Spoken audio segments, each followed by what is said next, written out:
Hi guys, welcome back. My name is Vaipo. We're going to be back with the final episode of Dreamhack Rokat Legacy of the Void Championship between PartinG, our Protoss, and Solar, our Zerg player. It is currently tied 3-3 to each side, and we are playing on Ruins of Ceres. One of my least favorite maps to play on, to be perfectly honest with you. I like watching games on it. I don't like playing it myself, simply because I feel that it's too big, and the fact that I really just don't have any luck with scouting, so I pretty much get the third base every single time, which sucks.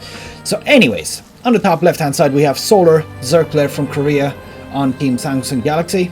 On the bottom left side we have PartinG, who is part of Yo Flash Wolf, and he is a Protoss player. So let's see how this progresses. We do have another interesting start for the Protoss here.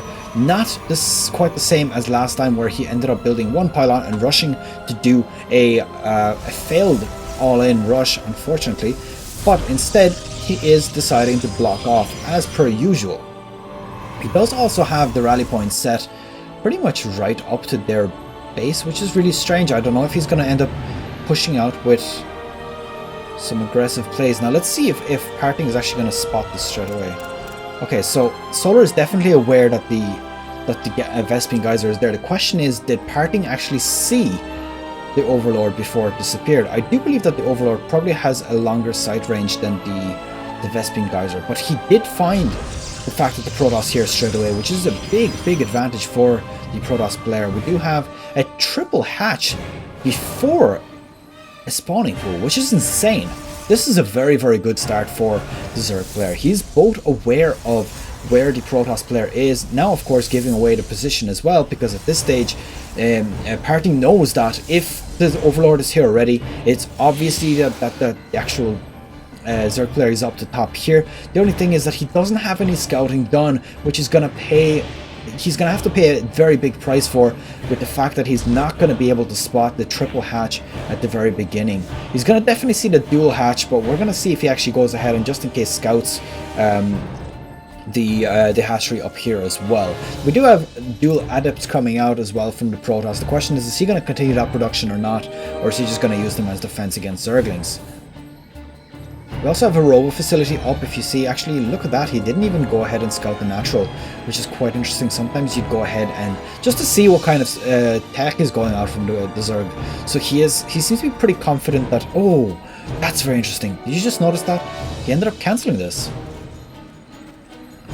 So I do believe that he's expecting some sort of aggression. And there is of course two adepts here, so that's definitely something to notice, but it's not something that can take on so many Zerglings. Oh my god, that was definitely unexpected. That was huge. I did not expect that to happen. I believe he just didn't cancel the actual teleportation of that, because if you cancel it, they don't teleport there. But the Zerg surround, absolutely spot on, right on time. That was absolutely beautiful play from Solar, just completely defending off against that. The question is he going to throw up another hatchery now, or is he going to end up going full on aggression because of this? He knows there's no natural expansion from the Protoss, so he's expecting some sort of potentially air play, or in this case maybe he's even predicting that there is going to be a Warp Prism. I don't really know what. Oh, he even saw the Warp Prism, so there you go. Overlord is going to spot that, so no surprise there. He's going to probably just bring back these and just defend off against whatever is coming his way. He does have two queens here. Ooh, double extractor trick, that's also pretty awesome to do, just because he was supply blocked, and it looks like he's actually not anymore, so maybe I don't know how necessary that was. So he is putting off that. He is going to defend up against this. Now he doesn't quite have the Zergling speed yet, but it is on the way right now. Is going to bring these up into the natural base, so this is potentially going to result in a bad outcome for the Zerg player, or the Protoss player. He's going to lose one adept. Two adepts are going to go down. I do believe that that's going to go down before he actually teleports away. It does indeed. Now how many drones did he lose out of that? Let's have a quick look. 2 drones for the cost of 4 adepts. This was an absolutely horrendous start for him. Very unlucky, and I really don't know what he's going to try to get out of this aggression. He's lost so much at the moment. I mean, what is the resources lost tab? Resources, that's resources. Spending? Oh, I don't know what it is at the moment. Upgrades are just the Oh, there's a huge Zergling rush now. There's going to be a massive surround here, and I do believe that this could potentially result in a very, very dangerous situation for the Protoss. He's pretty much losing everything here. Loading up just 2 remaining Adepts. Oh, sorry, my mistake. There's actually 4 of them that escaped. So he did clear off a little bit here. Now, the funny thing is he didn't get any drones, but he got 1 drone in total. So at the moment, this Adept play is absolutely not working for him. I do believe that the Zerg player is just going to go ahead and just full on rush him, because this is a very, very messy. Oh no, and he is going to blow this up. This is very bad for him right now. Oh, okay. There we go.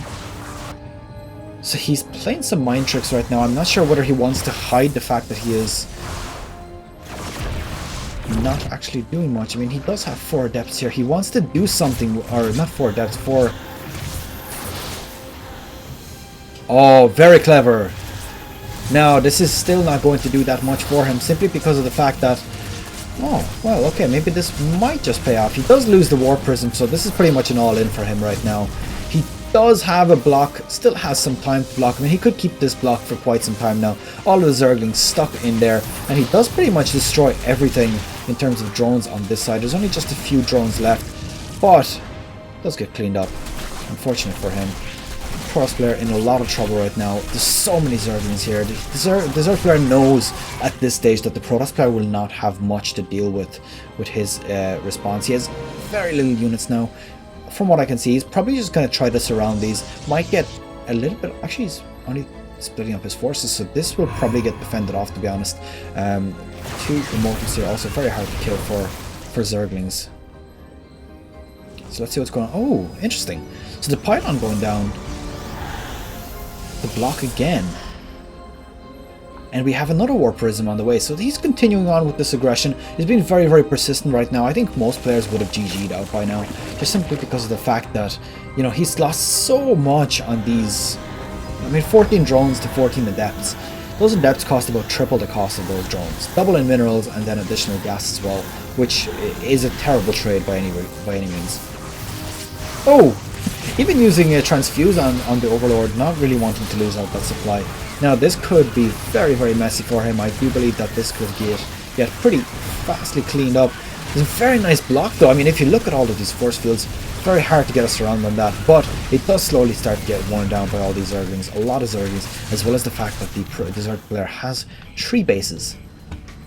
So this is quite huge. He has very, very high amount of Zerglings, and the Protoss player has absolutely nothing. Yeah, just a few units here which are going to get cleaned up now. There's 2 Immortals inside of that. And that's pretty much it.